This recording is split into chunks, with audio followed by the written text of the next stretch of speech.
Hola, ¿cómo están? Les cuento que sinceramente con Orlando Parra va a pasar a las 8 de la noche los domingos, porque la mayor parte de la gente lo solicitó. En septiembre vamos a tener 4 grandes invitados, además de los espacios que tienen que ver con el tema del momento y que tienen que ver con el semáforo, que son invitados momentáneos. Los grandes invitados van a ser Carlos Alfredo Croswell, este domingo 6 de septiembre. Arrancamos con él, el ex candidato a la alcaldía del Polo Democrático, ex concejal, ex diputado de orígenes liberales.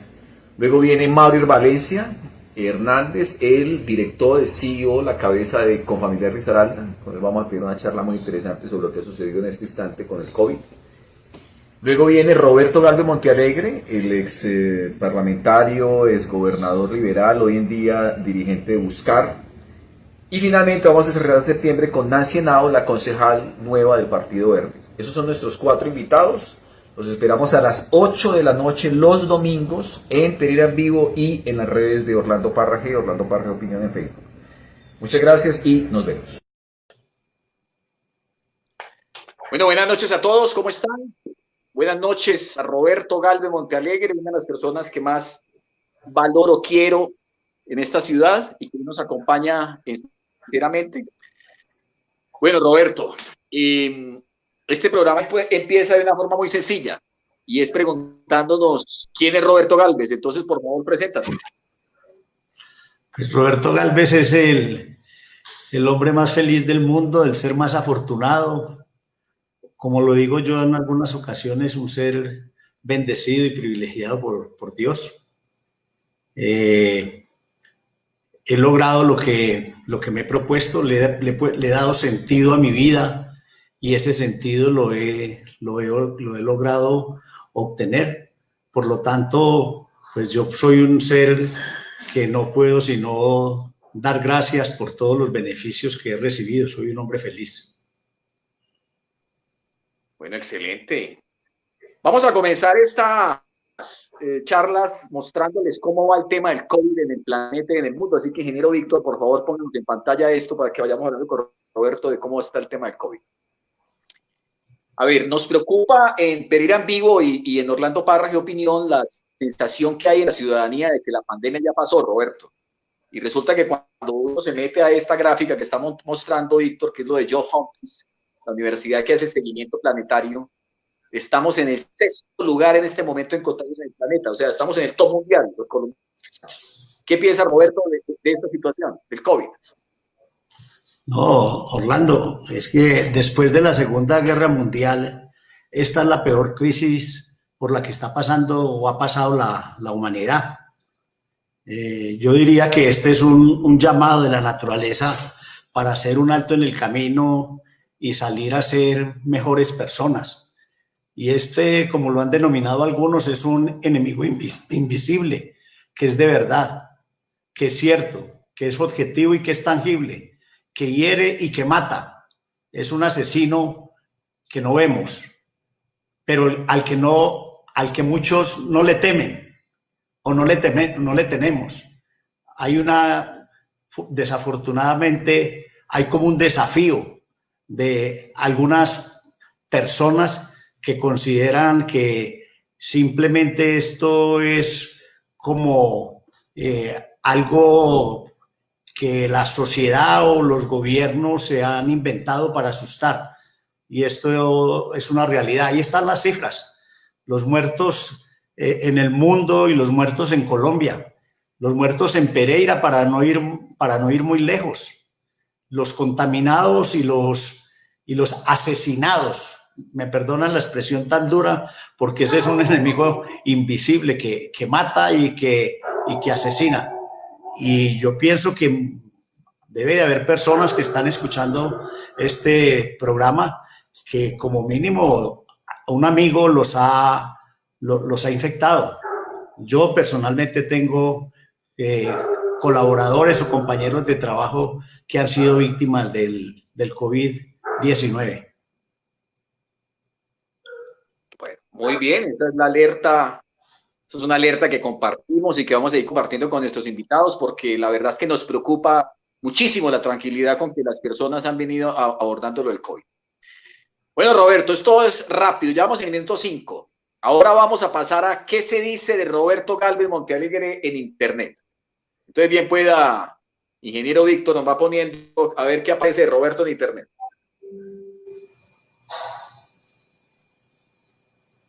A ver, ¿qué es eso que aparecía ahí un momentico? Todos sí pudimos. ¿Qué es eso, Roberto? Todos sí pudimos. Palabras del presidente, del doctor. Ah, ese es el discurso más de Roberto. Bueno, entonces arranquemos por ahí. ¿Por qué dijiste todos sí pudimos? Lo que pasa es que yo hago una reunión cada 2 meses con todo el personal de la planta. Si bajan un poquito o suben, ahí pueden ver las reuniones que yo hago con todo el personal. Yo creo que soy de los pocos empresarios que genera un ambiente democrático y de participación con los trabajadores. Y aquí lo que hacíamos era agradecerle al personal porque tuvimos un reto demasiado grande. Nosotros fuimos los primeros que fabricamos un bus a gas Euro 6 biarticulado del mundo, como lo establece Scania. Y muchos conjeturaron que no íbamos a poder llegar porque eran 481 bus para Bogotá. Y los agoreros de las malas noticias no nos auguraban a nosotros por estar en ley 1116 y con muchas dificultades que pudiésemos cumplir. Es más, le dijeron a nuestros clientes que no fueran a cometer la torpeza de entregarnos un contrato tan grande, un contrato de más de 200 mil millones de pesos a una empresa como Buscar, que estaba en ley de insolvencia y que venía atravesando una crisis demasiado grande. Y la verdad fue que con la voluntad de todo el personal, con el compromiso, pudimos, como siempre hemos podido, porque yo digo que Buscar es una empresa que no se deja vencer por la adversidad. Excelente, excelente. Muy bien. Sigamos, ingeniero. Bueno, a ver, aquí dice una cosa interesante, archivo digital de noticias. Roberto, resúmenos tu vida, ¿por qué aparece la prensa que tienes hasta archivo digital en el tiempo? Archivo digital en el tiempo. Un resumen. Imagínese, usted tiene este archivo digital. No, lo que pasa es que pues usted lo conoce, Orlando, yo tuve una juventud llena de privaciones, de necesidades. Me tocó formarme como trabajador, siempre trabajé y estudié, combiné el estudio con el trabajo. Me tocaron oficios muy humildes como vendedor ambulante cuando estaba pequeño y cuando los niños podíamos salir a la calle y no teníamos problemas grandes de inseguridad. Fui inclusive lustrabota, llevé maletas, vendí buñuelos en la calle y eso le va generando a uno como unos recuerdos que van constituyendo como una especie de archivo, digámoslo así. Luego yo entendí, porque una de las cosas de las que yo me siento demasiado orgulloso fue la relación que tuve con mi mamá. Mi mamá, a pesar de que habíamos nacido en un hogar excesivamente humilde, allí existió lo que hoy falta en muchos hogares, que es el amor, el cariño por los hijos y el respeto y el cariño de los hijos por los padres.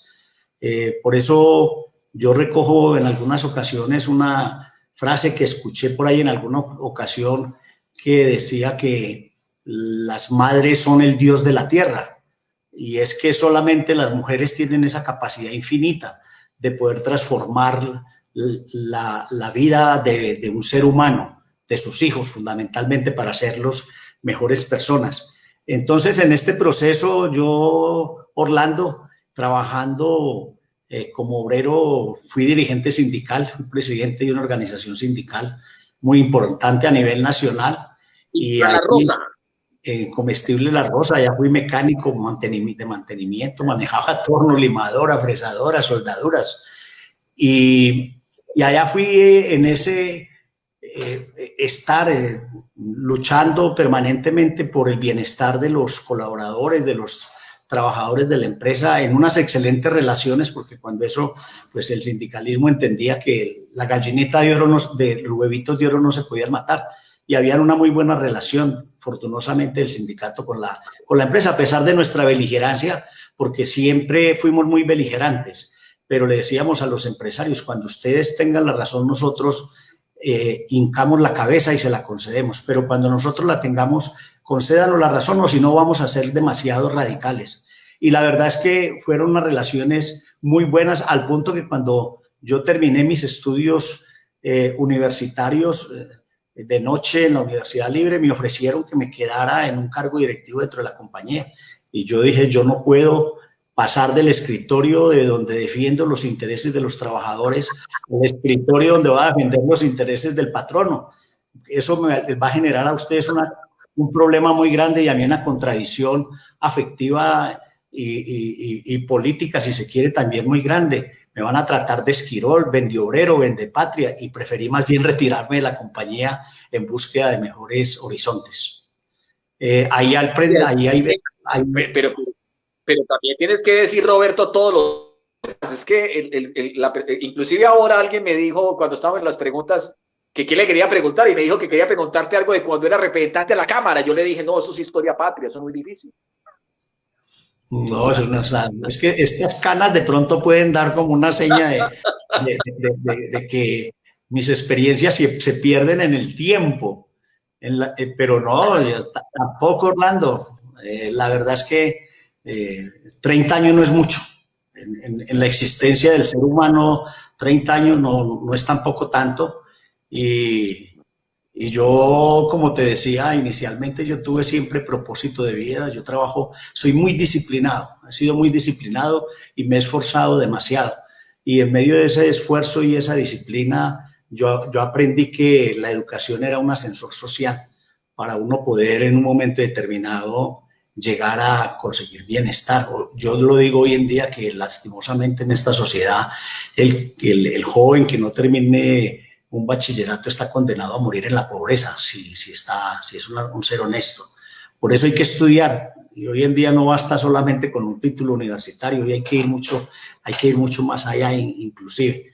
Entonces, pues sí, yo tuve la oportunidad de fijarme metas en la vida y fui dirigente sindical. Usted me conoció tal vez como secretario de gobierno del departamento de Risaralda. Luego estuve en el Congreso durante 2 periodos y la verdad es que la política que me emocionó en un momento dado por la labor social que ello significa, porque por la procedencia social de la que yo vengo, pues tengo una sensibilidad muy grande hacia el servicio a la comunidad, hacia el servicio a los más desprotegidos. Yo gozo y yo vivo y yo siento felicidad cuando puedo arrancarle una sonrisa como pago a alguien a quien yo pueda hacerle un servicio. Y la política le permite a uno eso, pero lastimosamente la política, ya le escuchaba a usted también algunos conceptos con relación a ella, que lastimosamente la política no se ha hecho, o no se ha hecho, no, últimamente, hace unos años para acá, no es el instrumento del servicio a la comunidad. La política se ha vuelto no una política de partidos, con fondos ideológicos, con separaciones ideológicas, con fronteras ideológicas, sino que se han vuelto una especie de pequeños feudos electorales, microempresas, donde cada cual le da la dirección al concepto de la política que él tenga. Y esto ha vuelto muy mezquina la política.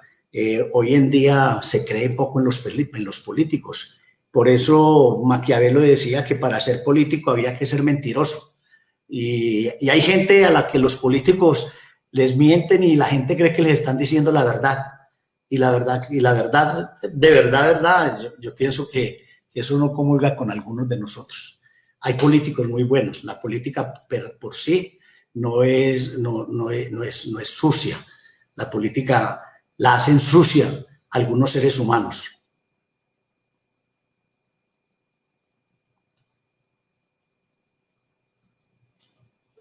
No se te escucha, Orlando.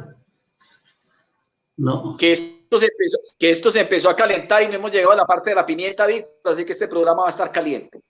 Bueno, vamos a hacer una cosa que casi que vamos a innovar en eso con Roberto, y es que vamos a hablar del tema del momento, Roberto. El tema del momento, según las personas que nos ven poniendo los enlaces, Víctor, por favor, es el tema de lo que sucedió en Popayán, donde la historia es muy sencilla. El abuelo de Paloma Valencia, Guillermo León, propuso tener dos estatuas muy grandes en Popayán.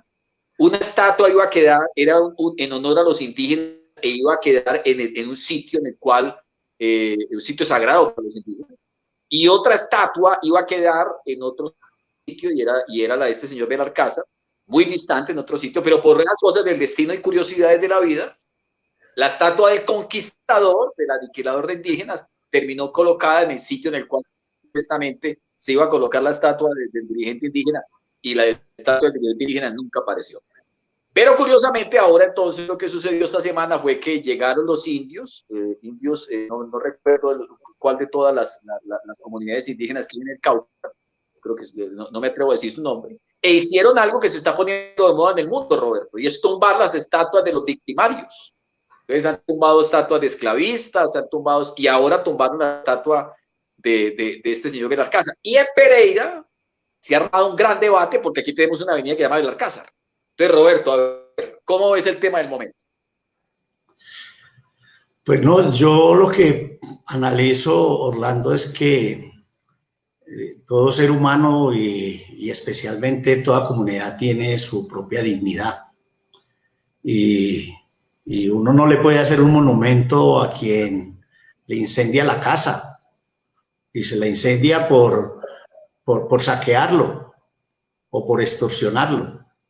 Y uno no puede ser ajeno que los españoles de esa época lo que hicieron fue prácticamente no solamente llevarse en el oro, sino hacerle perder la cultura a nuestros indígenas. Es más, dicen que en ese cerro, en el cerro de Puenza, iban a colocar, era una imagen del cacique precisamente que llama Puenza, y los indios están diciendo que no, ¿cómo es posible que encima de los cadáveres de los indígenas que asesinó Belalcázar le pongan un monumento y la imagen de él? Es como si uno le pusiera una placa en la tumba de un ser querido a quien lo asesinó, de quien lo asesinó. Eso lo veo desde el punto de vista del sentimiento de los indígenas, que lo considero válido. Lo otro es desde la población, ¿cierto? Porque es que si la estatua se ve como un monumento, como algo de historia, oiga, tiene validez, pero debían de haberla instalado, como por ejemplo lo tienen en la Universidad del Cauca, uno de los óleos más interesantes, alegóricos al descubrimiento de América y a la conquista, y tiene mucha validez. Y uno cuando va a Popayán, uno va a la Universidad del Cauca a ver ese óleo, y uno va y recorre las estatuas, pero que sean como un significado histórico, cultural. Pero aquí en este caso, de verdad, lo que habían mandado a hacer los gobiernos de entonces era una gran estatua de 15 metros del cacique Pubenza, y la iban a colocar en ese sitio, que es un sitio hermosísimo, donde se divisa toda la ciudad, donde se le rendía culto al dios de los indígenas, y terminaron fue colocando la estatua del opresor de los indígenas. Por lo tanto, yo pienso que desde el punto de vista de los indígenas, yo particularmente creo que tienen toda la razón, pero cuando uno escucha al alcalde y a las personas de Popayán, pues uno entiende que esto, más que una afrenta, es un monumento que tiene que ver es con recordar parte de la historia, y si va a recordar parte de la historia, pues tienen que buscarle también un lugar histórico donde deba estar, para que no sigamos polarizando más esta sociedad y este país. Esta polarización está acabándonos con los enfrentamientos y con esos odios y luchas que lamentablemente no generan sino violencia.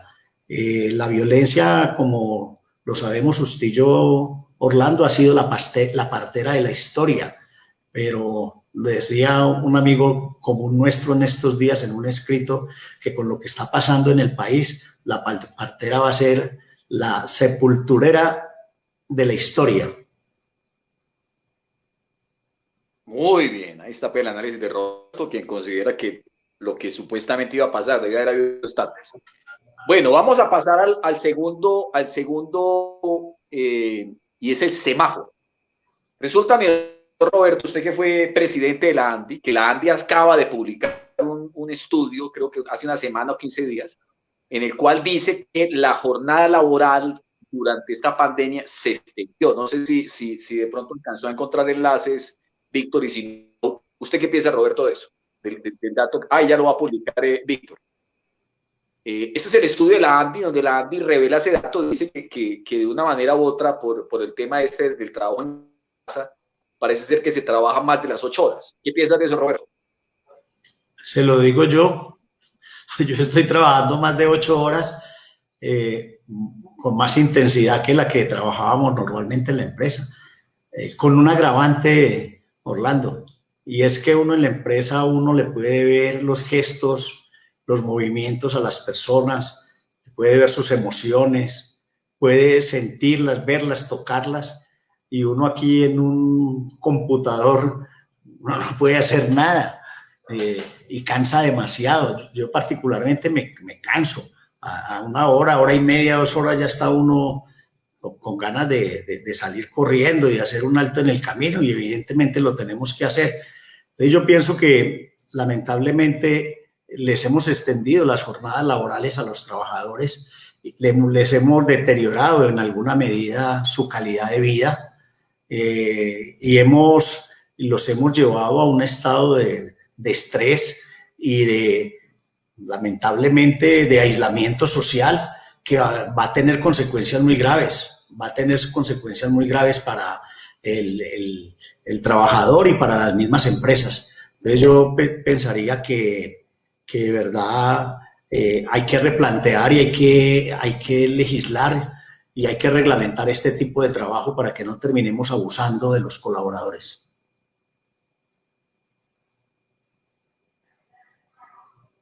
No se te escucha.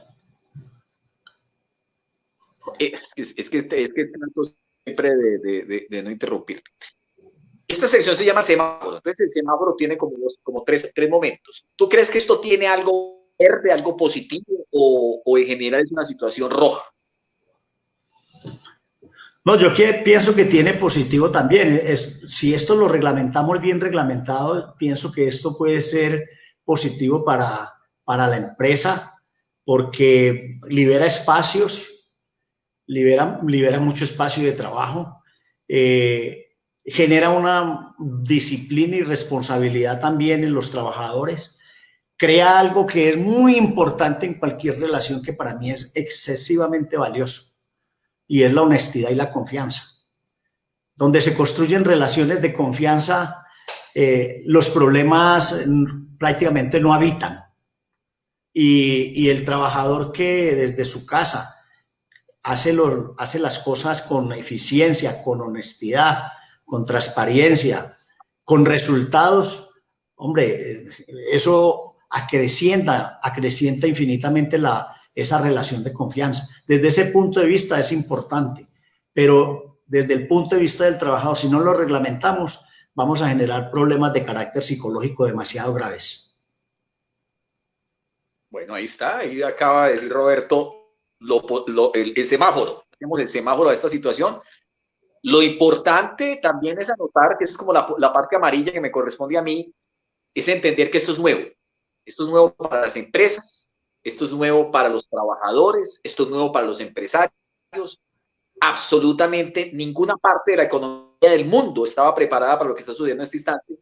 Pero como bien lo dice Roberto, lo importante es que seamos capaces de adaptarnos, porque si no lo saben, les digo de una vez, esta no va a ser la única pandemia. Va a haber varias pandemias. O sea, los restos, 10, 20, 30 años que vienen, va a haber más pandemias. Eso lo ha anunciado Bill Gates. es un experto en el tema, que había vaticinado esta pandemia hace varios años, entonces pongamos la atención.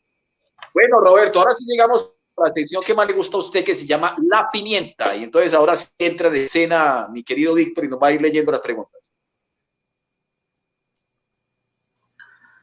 ¿Cuál es su percepción de la corrupción en Pereira y Risaralda? No, yo lo que digo es que lamentablemente se ha perdido, y lo manifestaba hace un momento, se ha perdido la confianza en la clase dirigente. El dirigente político, lamentablemente, y vuelvo e insisto, no son todos, hay gente que hace de la política algo honorífico y digno, pero hay quienes llegan también a ella, lamentablemente, para verla como una oportunidad y ver la administración pública como un botín para poder resolver sus problemas de bienestar y de crecimiento.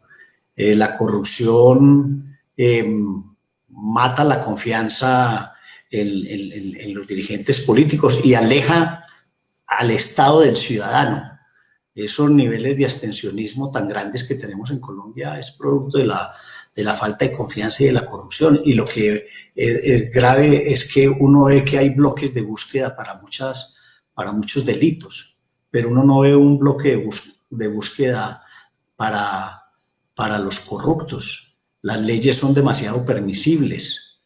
Los organismos de control son cooptados por los mismos que ejercen el control, que ejercen el poder administrativo. Las divisiones de poder de Montesquieu han sido revaluadas totalmente. Hoy lo estamos viendo a nivel nacional. ¿Quién controla al presidente, por Dios santísimo? Una procuradora que era la ministra de Justicia del presidente, un fiscal que fue funcionario del presidente. Entonces, lamentablemente, hemos ido transitando por unos caminos que nos convocan a que debemos de hacer una gran cruzada contra la corrupción. El respeto a los bienes ajenos es la paz. Y si no respetamos los bienes ajenos y no damos ejemplo desde el gobierno, desde los gobernantes, sean locales, regionales o nacionales, ¿cómo vamos a transitar por el camino de la paz? La paz es también la confianza que tenemos unos y otros. Entonces, yo como empresario estoy preocupado porque uno paga impuestos y, Orlando, voy a decir algo que lo he dicho en algunas reuniones de la ANDI y casi me flagelan. Yo he dicho, por ejemplo, que los empresarios tenemos que pagar impuestos con alegría. Pero acoto enseguida, que no se los roben, que esos impuestos sean proporcionales y que esos impuestos sean legítimos, que no se vaya por la alcantarilla de la corrupción, porque ese es el dolor que le da a uno. Y por eso es que muchos empresarios buscan cómo evadir los impuestos, porque es que la corrupción no es solamente del sector público, la corrupción también es del sector privado. Entonces, yo pienso que ahí también hay que hacer un llamado al empresario, al sector privado, a la sociedad civil, para que también mantengan un comportamiento que no nos lleve a que los funcionarios públicos se sientan halagados o tentados por parte de los privados. Sigamos, Víctor, por favor. ¿Por qué afirma que nunca volvería a aspirar a un cargo público? ¿Qué es lo que lo hace abstenerse de postular su nombre a una alcaldía? Una vez le dije yo a un periodista que para mí más importante que ser importante era ser feliz.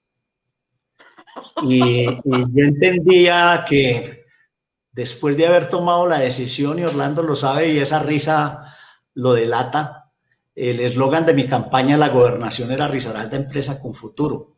Porque esa vez, desde ese momento yo dije, tengo que hacer una administración pública con herramientas de gestión del sector privado. Y si logro acertar, yo me voy al sector privado para buscar algo que para mí es muy importante, que era en ese momento renunciar a la búsqueda del poder y viajar a la consecución más importante de mi vida, que era una relación anhelada con mi corazón y con mi familia. Y lo logré y me he mantenido ajeno a esa veleidad. Además, yo creo que yo puedo hacer también labor social y hacer política desde el sector privado. Aquí me preguntan que por qué no me he vuelto a postular a una alcaldía, a una gobernación, y yo a veces lo digo jocosamente, oiga, ¿yo cómo me voy a ir para una alcaldía, a una gobernación si yo soy presidente? Soy presidente de Buscar de Colombia, una empresa con 1.800 trabajadores que le está generando sustento a 1.800 familias, pero no solamente a ella. Nosotros tenemos más de 5.000 familias que indirectamente viven de Buscar, de empresas que a través de un encadenamiento productivo le venden productos a Buscar de Colombia y son empresas de aquí del eje cafetero. Entonces yo creo que ahí encuentro yo también como esa felicidad y por eso yo te decía al principio, cuando me definía, yo soy un hombre feliz porque tengo propósitos de vida y un propósito de vida mío fue no volver a ocupar cargos públicos y me han ofrecido en varias ocasiones, pero no, aquí estoy muy bien. Víctor, sigamos. Jairo Omar Buitrago lo felicita, que muy buena respuesta. Sigamos. Muy bien, por acá dice Lina Arango. ¿Cómo enfocaría la reactivación económica en la región? Hay un libro que llama ¿Por qué fracasan los países? Y muestra ejemplos como, por ejemplo, Corea del Norte y Corea del Sur, y tiene muchos ejemplos. Y los países y las regiones y los municipios fracasan es por los políticos, es por los gobernantes. Si no hay una visión de futuro construida colectivamente con la ciudadanía, si no se trabaja en la alianza universidad, empresa, Estado, si un dirigente político no entiende que es el conocimiento la verdadera ventaja competitiva que existe frente a otras regiones, si no entiende que es el ser humano, que es la persona, la transformadora, la creadora de valor, entonces termina lamentablemente creyendo que el paso por la administración pública lo van a medir por el cemento y el ladrillo que coloca y se dedica a hacer pequeñas o grandes obras materiales, pero no piensa en el conocimiento. Hoy en día hay que pensar en ciencia, innovación y tecnología. Hoy en día tenemos que pensar en Industria 4.0. Es más, el viernes hacíamos una reflexión en la empresa y mirábamos que hoy en día ya se está hablando de Industria 5.0. Esto está avanzando a unos pasos agigantados. Y si nosotros no enmarcamos nuestra política, nuestra estrategia de desarrollo sobre elementos que nos conecten con este mundo globalizado, vamos a terminar aplastados por el desarrollo o ni siquiera nos vamos a poder montar en el último coche del tren del desarrollo. Yo pienso entonces que hay que hacer un alto en el camino por parte de la dirigencia política regional y de nosotros los empresarios, porque también tenemos responsabilidad. Por eso hablo de la alianza universidad-empresa-estado. Orlando, en la universidad, ¿usted sabe cuántos doctores tiene la Universidad Tecnológica? Más de 120 doctores. Yo quisiera tener uno solo en la empresa. Y un doctor es conocimiento puro. Es conocimiento puro. ¿Y qué papel está jugando la universidad en ese proceso de transformar la sociedad? De formar profesionales del mañana para que no asuman una actitud contemplativa de la realidad, sino que asuman una actitud de transformación de la realidad social a partir del conocimiento que tengan de ello y del conocimiento que les da la universidad. Entonces yo, en resumen, digo que tenemos que montar programas estratégicos que nos coloquen de cara a estas nuevas realidades sociales y económicas. La globalización no puede llegar y no puede existir solamente para que nosotros la veamos como una amenaza, ¿no? Ahí hay grandes oportunidades. Yo quisiera tener espacio suficiente y quizás lo podamos tener después para mostrarle qué estamos haciendo en la empresa para conectarnos con esas nuevas realidades. Es que de lo que hagamos hoy, de las decisiones que tomemos hoy en lo personal, en lo político, en lo regional, en lo empresarial, dependen los resultados del mañana. Por eso tenemos que tener visión de futuro. Muy bien, sigamos, Víctor, por favor. Por acá nos dice Claudia Castaño, feliz noche. ¿Cuál es su opinión sobre la lucha contra la corrupción desde el sector oficial, los organismos de control y qué está haciendo el sector privado para luchar contra ella? Pues yo ya en alguna medida manifesté cuál era mi opinión cuando los órganos de control son cooptados por los entes gubernamentales, por la administración. Y yo vuelvo y repito, el equilibrio de poderes es lo que en un momento determinado puede definir hasta dónde tenemos de democracia en un país o no. Cuando los órganos de control son puestos por los mismos funcionarios que ostentan los altos cargos o dignidades en lo local, regional o nacional, pues hombre, si uno no tiene quien lo controle, por ahí decía el alcalde de Medellín, es como poner el ratón a que cuide el queso. Y qué esperanza puede tener entonces una sociedad donde lamentablemente no hay organismos de control y donde el sector privado no tiene mucha posibilidad.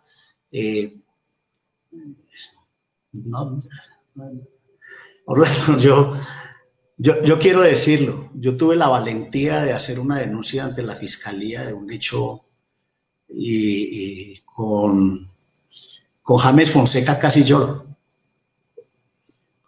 de ver cuál es la capacidad a veces de investigación y cómo a veces lamentablemente la corrupción es un cáncer que se está carcomiendo toda la sociedad. No en vano asistimos al cartel de la toga, y si la sal se corrompe, ¿qué va a pasar con la sociedad? Si son los llamados a dictar justicia. Entonces, yo pienso que lo que hay que hacer es que debemos enfrentar una cruzada nacional y mundial, ¿por qué no decirlo?, contra la corrupción. Mire, el año pasado, finalizando el año, hay un foro mundial de empresarios. Ya llevan políticos de distintos países, el de Suiza, el foro de Davos. Y allá lo que se trabajaba era sobre la inequidad, sobre la pobreza y sobre el medio ambiente. Oiga, ¿por qué no hacemos un foro mundial sobre la corrupción? A ver qué podemos hacer, y ojalá fuéramos los empresarios los que pudiéramos batallar y llevar y liderar un foro de esta naturaleza o algunas tareas puntuales. La verdad es que no es una batalla fácil de librar. ¿Qué ha pasado con Vigía Cívica, Roberto, ahora que nombrabas a James? El vigía cívico está muriéndose por inanición. El vigía cívico no tiene prácticamente apoyo, escasamente las universidades, vive por las universidades y vive porque 2 o 3 empresas como Buscar de Colombia le dan una plata cada año para su sostenimiento. Y hemos puesto la tutuma a otros empresarios. Mire, ese es un buen ejemplo, el vigía cívico, que usted lo conoce bien, y escasamente 2 o 3 empresas damos unos recursos para que pueda sostenerse el vigía cívico. Está casi que en sus últimos estentores de vida. Ahí esta semana entrante nos va a tocar darle un aporte de 10 millones de pesos para poder resolver algunos problemas puntuales que tiene. Pero es una indiferencia. Yo no sé si es que esto se nos ha vuelto ya como parte del paisaje, y entonces ya la corrupción la vemos nosotros como algo normal, o la sociedad la ve como algo normal, y entonces no reacciona. Como no es conmigo, entonces mientras no se metan conmigo, yo no reacciono. Y lamentablemente, Orlando, alguna vez escuché una frase que decía que más peligroso que un guerrillero con una ametralladora era un político robándose la plata de los almuerzos y los desayunos de los niños. O las vacunas o los medicamentos para los niños con cáncer, como se ha visto y se ha corroborado. Y entonces uno piensa, Orlando, yo no sé si yo soy muy crítico, pero a un policía que le recibió 50.000 pesos lo condenaron a 8 años de cárcel, decía la prensa hace 15 días. Y a un corrupto que se roba 50.000, 60.000 millones de pesos le dan casa por cárcel y sale a los 4 años. No le digo todo. Muy bien, esa respuesta, ese ejemplo final fue tenaz. Bueno, creo que nos quedan 2 más o 3 de la pimienta, mi querido Víctor. Por acá nos dice César Agudelo, usted fue un activo sindicalista. ¿Cómo ve el sindicalismo en la actualidad? ¿Cree que siguen válidas las luchas sociales? Las luchas sociales siempre serán válidas. Siempre serán válidas. Mire, yo soy empresario y yo he salido por ahí a algunas marchas sociales a la Plaza de Bolívar. Y salgo a marchar. Porque es que es la única manera como se puede generar no solamente solidaridad, sino cómo hacerle entender a los que detentan todo el poder de que hay la necesidad de reivindicar las causas sociales. Es que Colombia hoy en día en Latinoamérica, es el segundo país más inequitativo después de Haití. Las brechas sociales y económicas son tan grandes que aquí hay mucha riqueza acumulada, pero también hay una pobreza, por Dios bendito. Mire, yo vivo, gozo. Ustedes no saben cómo siento yo de emoción cuando me meto a Villa Santana. Cómo gozo yo untándome de pueblo en Galicia, en Caimalito, en Puerto Caldas, como empresario, en el programa que tenemos que se denomina El Buen Vecino. Y uno llega por allá y ojalá los empresarios fueran, yo los he invitado que vayan por allá, que se unten de pobreza, de necesidad, de pueblo, de angustia, de muerte, de miseria. Entonces, si no hay quien visibilice esos problemas sociales, nunca vamos a llegar allá. Y las causas sindicales tienen una razón de ser. Es que yo se lo digo a los colaboradores, y yo no debía de hablar así, pero es que yo no he podido olvidar y no soy capaz de dejar a un lado esa condición humilde de donde yo procedo. Yo sigo teniendo este corazón y este sentimiento de no solamente de hombre de trabajo, sino de hombre humilde, que siente y vive las necesidades del pueblo porque yo las padecí. Es que yo padecí las necesidades de la gente. Y mi mamá me enseñó que cuando uno da y cuando uno abre la mano para dar, a uno Dios le pone en la mano mucho más. Hay que le pone a uno mucho más. Entonces, yo vengo también sosteniendo, Orlando, que hay que aliviar el dolor ajeno y hay que desarrollar en las empresas y en los empresarios el potencial de servirle al prójimo. Llegó el momento, digo yo, lo decía en una entrevista, para terminar esta parte, lo decía antes en una entrevista, que llegó el momento de que la economía esté al servicio de la sociedad y no la sociedad al servicio de la economía. Yo tuve el valor de ser quizás el primero que dije que los bancos, en medio de la pandemia, cuando empezó, que los bancos no tenían corazón ni sentimiento. ¿Y cómo es posible que, tanto que se ha cuestionado, que le vamos a prestar a una empresa de aviación 486 millones de dólares, que son más de 1 billón de pesos, cuando tenemos más de 30.000 o 40.000 pequeñas empresas quebradas porque los bancos no les prestan? ¿Por qué? ¿Cuál es la razón de ser? Y es porque el poder se ha concentrado y porque no hay una suficiente protesta social que permita que quienes detentan el poder entiendan que tienen que rendirle cuenta. Mire, Orlando, vivimos en un país de muy baja responsabilidad. Aquí no hay rendición ni petición de cuentas en este país. Un presidente dice que no va a hacer una reforma tributaria y dice que lo sella en un bloque de mármol y hace 3 reformas y no pasa nada. Aquí hay un presidente, llega un presidente candidato a la presidencia y dice que va a hacer 300.000 viviendas y hace 50.000 y termina y no hace, y no hay quien le pida cuentas, no tienen cómo responderle. Entonces yo creo que los sindicatos, las juntas de acción comunal, las organizaciones de base social tienen que empezar a aprender a pedir y exigir cuentas por las vías del diálogo, por las vías, no confrontando más la sociedad, no confrontándola más, sino simplemente como tratando de generar espacios de concertación, porque es que a uno también lo escuchan, Orlando, uno también puede hacerse escuchar por las vías pacíficas y por las vías del diálogo. Eso lo han demostrado muchos otros países en el mundo. Cierto. Bueno, ahí están escribiendo por mí, no sé quién lo hace, pero bueno, lo hace alguien. Vamos a pasar a la pimienta. De la pimienta vamos a pasar a la parte que más me gusta a mí, Roberto, de este escenario, que es emoción y espíritu. Entonces, vamos con la primera pregunta.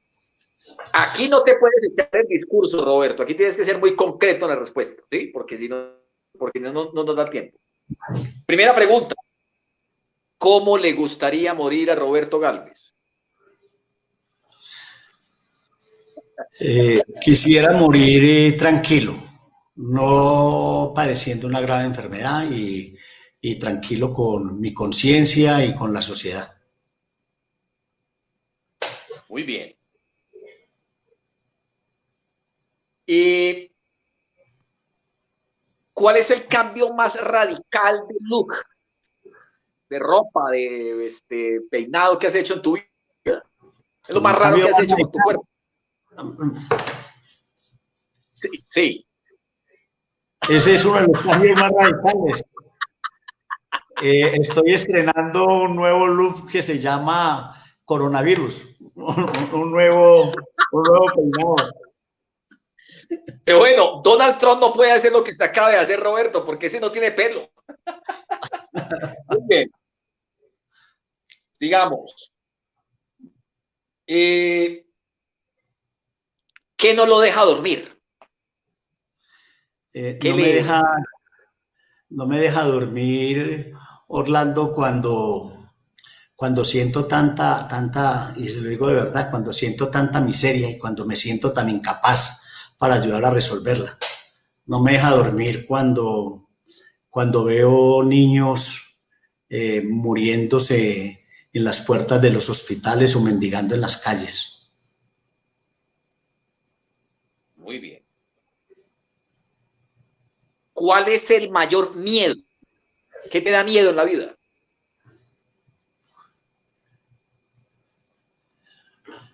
Miedo me da morir en unas condiciones de sufrimiento y de mucho dolor.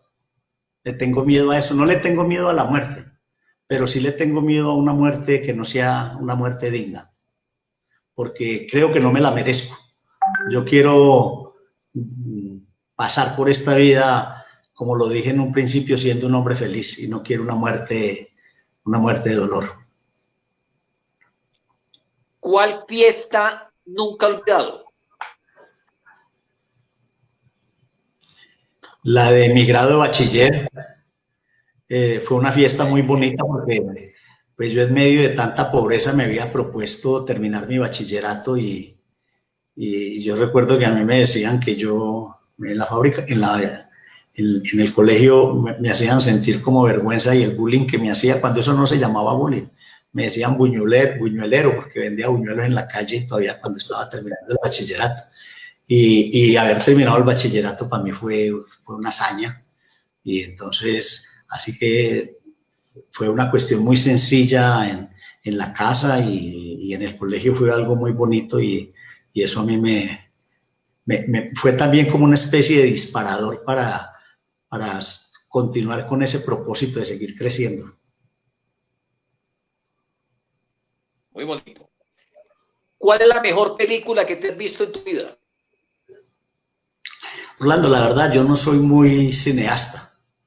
No tengo así como recuerdos muy cercanos. Me gustaban mucho en mi juventud las películas de Cantinflas y todavía me siguen gustando las películas de Cantinflas, porque ese es muy satírico y es un lector de la realidad y es un intérprete de la sociedad mirándola desde el punto de vista del humano y de la gente más humilde. ¿En dónde queda el paraíso? Paraíso está en el corazón. Uno tiene su propio paraíso o su propio cielo. Uno puede decir que eh, si los pensamientos tienen poder, uno a través de la palabra y de los hechos puede crear su propio paraíso.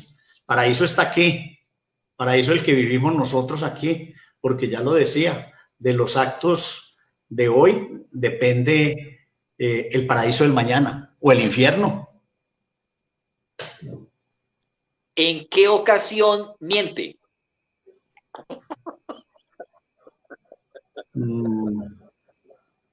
A veces digo, no me va a decir eso, no me va a decir eso. a veces digo pequeñas mentiras en la casa. Ya inclusive a veces la nietecita le pregunta a la mamá si es verdad lo que dice mi papo. Sí, a veces dice ciertas mentiritas que son necesarias también, pero no son veniales, no son tan graves. ¿Qué hora prefiere para el amor, Roberto? ¿Qué tipo de amor? ¿Qué? Definime primero. No, sin intimidad de Roberto. ¿Qué hora prefiere para el amor? Yo pienso que las 24 horas del día son importantes para eso. Es más, mire, hasta para amarse uno mismo. Yo, por ejemplo, lo digo, uno tiene que empezar por amar su cuerpo. Y si uno ama su cuerpo, lo tiene que cuidar. Orlando, yo nunca en mi vida he fumado. Yo fui un bebedor social. Yo no he sido vicioso de ninguna naturaleza. Lo digo con total honestidad y transparencia. Entonces, yo me amo. Y si yo amo, como dice Dios es amor. Y si uno se ama, ama a la sociedad, ama al prójimo y vive en conexión con el Señor, y vive en conexión con ese ser superior que para mí existe. ¿Qué música busca por instinto? Por instinto. La música, ¿qué música te atrae instintivamente? No, a mí me gusta mucho la música del folclore latinoamericano, la música de protesta. Yo me puedo amanecer escuchando música de Violeta Parra, de la Peña de los Parras, de Tupanqui, Ayupatlan, Tupanqui, música toda esa del folclore latinoamericano. Me encanta esa música, la vivo y la siento profundamente. Veo que atrás tiene obras. ¿Qué obra se sacaría de un museo para tener en su casa? Ojalá fuera, sabe que yo quisiera traerme ese óleo que pintó el maestro Ortiz de Santa Rosa a los gobernadores y que uno de ellos está ahí en la entrada de la gobernación de Risaralda. Yo quisiera tener ese cuadro en mi casa. ¿Qué olor lo devuelve a la infancia? Yo siempre he sentido una pasión por los frijoles. Me recuerda mucho a mi mamá y a mis hermanitos. Recuerda que yo soy de una familia de ocho muchachitos, de 8 hijos. Y la manera de poder llenar el estómago era con sancocho y con frijoles.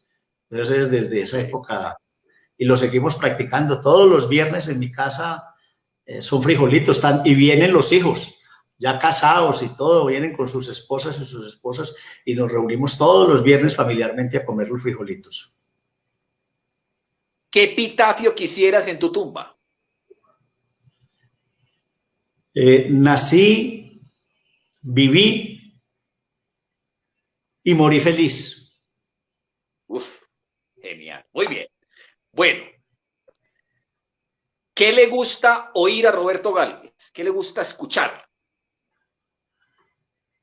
Me gusta oír, yo vivo en una especie de finca, en estos momentos, por ejemplo, estoy oyendo el canto de los grillos y en las mañanas el canto de las aves, de los pájaros que pasan por la ventana de mi cuarto trayendo alegría y recordándonos que existe la vida, que existe el amor y que existe la naturaleza.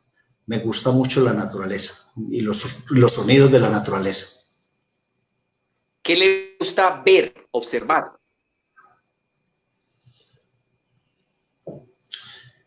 ¿Qué me gusta ver? Mirar, observar. Me gusta mucho el campo. Yo salgo a caminar y camino mucho también por el bosque, por las montañas. Y eso me da mucha vida, porque cuando uno está en el medio de la naturaleza, uno no tiene sino pensamientos positivos. Y esos pensamientos positivos me hacen aumentar la frecuencia vibratoria de mi corazón y me dan tranquilidad y me dan paz.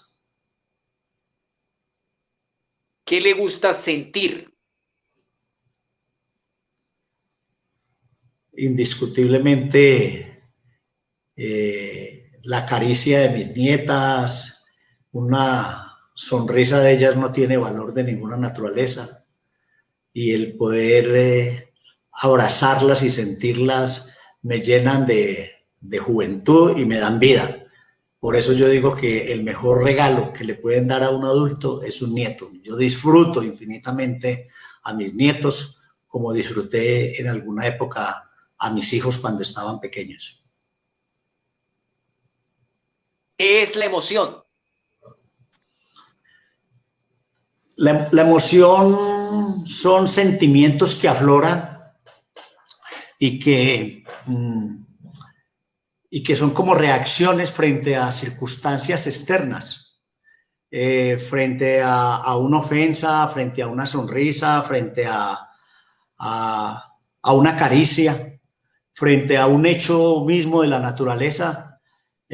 Para mí eso es emoción, son manifestaciones externas de la naturaleza que se interiorizan y que siente el corazón y siente el cuerpo. ¿Qué es espíritu? El espíritu para mí es como una especie de condición humana, es algo muy intrínseco, muy propio del ser humano, es como el alma que toma vuelo y toma vida. Hoy en día se habla de inteligencia emocional y yo últimamente he estado leyendo un poco sobre inteligencia espiritual de Francesc Torralba, un español. Y me parece demasiado importante las reflexiones que se hace ahí, porque son los desafíos de las nuevas generaciones, de la nueva sociedad, y no necesariamente implica que esa inteligencia espiritual como estar uno congregado o ser una cuestión religiosa o ser algo confesional. No, es como uno desde el alma, desde la mente, desde volver esos pensamientos energía y convertirlos en realidades, cómo uno puede ser mejor en esta sociedad, cómo puede ser uno un ser ejemplar para hacer una sociedad mucho mejor. ¿qué lugar recomiendas para conectarse emocional y espiritualmente? Pues yo recomiendo dos lugares. Hay un lugar que yo nunca olvido y hablábamos ahora de él, de Popayán, me parece, Popayán en las horas de la noche me parece espectacular, sobre todo el centro histórico, no solamente por las edificaciones, por por la población, por la gente, por sus costumbres, sino por el ambiente mismo y porque uno allá siente una tranquilidad y una paz que difícilmente encuentran otras ciudades de los habitantes que tiene Popayán. Y otro sitio que yo frecuento mucho es Cali Madarién, que queda aquí a 2 horas y media, 2 horas y cuarto de Pereira. Yo allá en medio de la naturaleza, en ese lago, en, en el mismo pueblo, que es un pueblo muy bonito. Yo respiro allá mucha paz, mucha tranquilidad y espiritualmente me siento muy tranquilo de verdad. Allá recupero vida.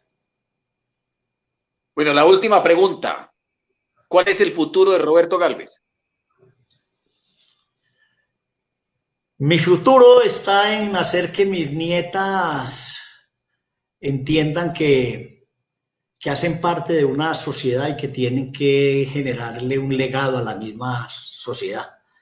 El futuro mío es trabajar y seguir trabajando para que podamos hacer una sociedad más justa. Yo quisiera, y últimamente he estado reflexionando un poco, Orlando, y me gustaría dedicarme a contar estas experiencias mías en distintos auditorios, sobre todo a los jóvenes. Hace unos días me invitaron a la escuela Boyacá, a la escuela Atanasio Girardot, que queda ahí en la 19 con tercera. Soy egresado de esa escuela. Cuando entré, confieso que lloré porque soy muy sentimental. Y me invitaron unos niños de quinto de primaria. Y usted no sabe cómo viví yo esos momentos compartiendo con ellos historias de mi vida y diciéndoles a ellos que si yo, que nací en las entrañas de la pobreza y la humildad, he logrado llegar hasta donde yo he llegado, donde yo tengo libertad económica, donde yo no tengo carencias, Orlando, yo soy un hombre sin carencias, afortunadamente. Y yo les decía a ellos, si yo he logrado llegar a donde he llegado y pasar por todos los cargos que pasé, haber sido el primer gobernador popular de este departamento, yo les decía a ellos, niños, ¿por qué ustedes también no pueden llegar a hacerlo? Aquí en esos escritorios deben de haber sentados algunos Robertos Galvez. Qué bueno que hubiesen muchos Robertos Galvez, que el ejemplo mío, mi ejemplo de vida, le sirviera a una juventud que muchas veces no tiene referentes. Yo quisiera ser referente y ese sería para mí un futuro muy lindo, ser referente de vida de muchas personas y muchos jóvenes, especialmente de los estratos más humildes de Pereira y Risaralda. Bueno, ese ha sido Roberto Galvez. Roberto, no sé cómo te quieres despedir de una forma muy concreta. No sé si se quiere despedir el empresario, la persona, usted verá. No, yo quiero despedirme diciendo que yo quiero primero agradecerle a usted que me permite llegar al hogar de muchos pereiranos y muchos colombianos y quizás de mucha gente de otras latitudes del mundo a través de este programa, que abran las puertas de sus salas, de sus alcobas, para poder explicarles un poco y contarles cosas que pueden tener algún significado, alguna importancia. Decirle a usted y a esas personas que muchas gracias, que tengo un alto sentimiento de gratitud por permitirme compartir con ustedes estos momentos. Muchas gracias. Muy bien, muchas gracias, Roberto. La próxima semana a las 7:30, no a las 8, sino a las 7:30, vamos a tener a Nancy Henao, la concejal del Partido Verde, la famosa Nancy Agüita Henao, quien estará acompañándonos. Esta vez también trabajaremos con ella el tema del momento el semáforo y trabajaremos con Hacienda la parte que más me gusta a mí, que es emoción y espíritu. Gracias, si Dios quiere, hasta la próxima. Muchas gracias, doctor Roberto. Gracias, Orlando. Muchas gracias a todos los radioescuchas. Chao. Chao.